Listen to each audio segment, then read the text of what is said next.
Hello everyone, this is our summer intern project, Kuiper Escape using reinforcement learning. The aim of our project is to train an agent to escape the Kuiper environment, avoiding the incoming rocks of various sizes and speeds.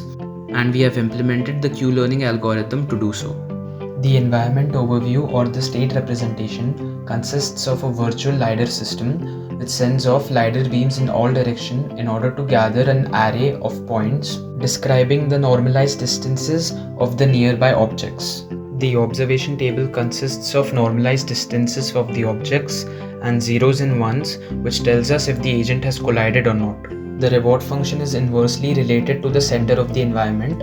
Also, a negative reward is awarded to the agent if collision is detected. We now come to the learning process. Initially, we can see that the agent takes random actions and mostly traverses to the edge of the screen, trying to explore the environment, and in doing so crashes with the asteroids.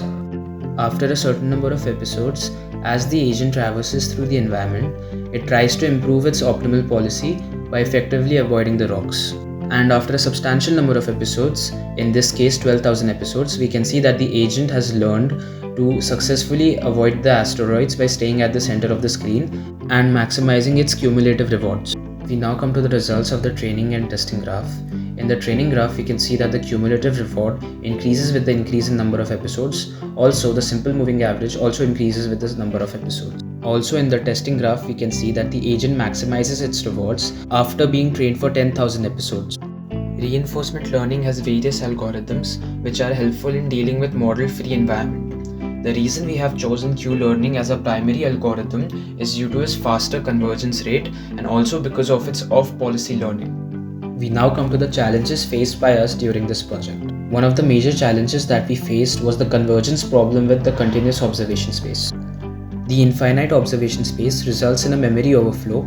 Thus, to decrease our computational overload, we have discretized the continuous observation space, which has made the conversion more efficient and faster.